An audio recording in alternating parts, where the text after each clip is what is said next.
Subscribe to our YouTube channel and press the bell icon to get the latest updates.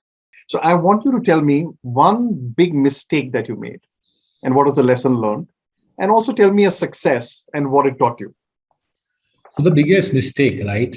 Mhm. By far my biggest mistake was after we moved to India, Mhm. like I suppose millions of others, I became very afraid that what if something happens to me, what will happen to my family, right? Mhm. Mhm. And whilst I knew from my education that buying a term life policy is the way to go, Uh-huh. right? I still somehow was cajoled, persuaded by a financial You advisor, bought a ULIP. yeah, into buying a ULIP from a prominent public sector insurer, right? Wow. And it was a big annual premium number. Every year at June, I used to make the annual premium contribution, Mhm. and he had shown me a set of numbers that if you die 5 years hence, आपके family को इतना मिलेगा, etc. Yeah. Yeah. So I think I bought this policy in 2010 or 11. Mhm. Mhm. And after 4 or 5 years, I did the maths on it and said, "This is crazy. Compounding at 6-7%. Even if I put this money in an FD, You'd be better off, yeah. I'll be better off, right?" So I called up the agent and I said, "Paisa wapas do." As you know, in these things, they take away a lot of your money. Yeah, they do that. So I said, "I don't care.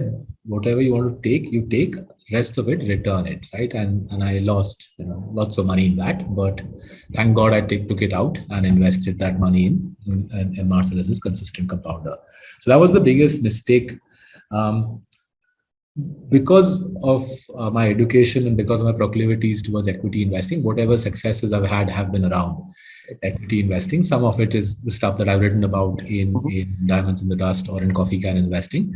And some of it has been whatever combined by macroeconomics education with equity investing, and broadly been able to invest in high quality stocks at junctures of the economic cycle where everybody else has run away from stocks.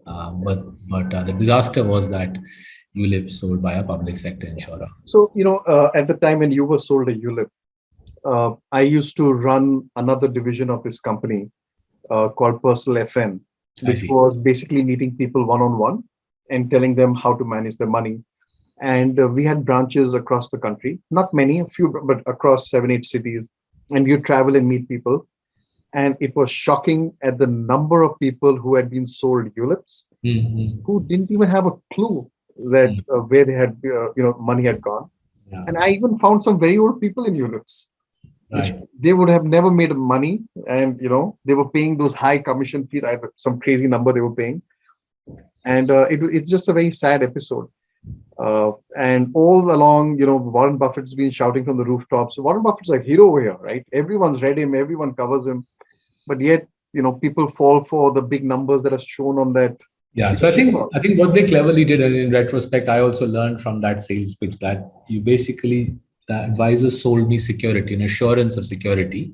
And I didn't do the basic mathematics on how poor the product was. I fell for the assurance of security that this public sector insurer was providing. Yeah.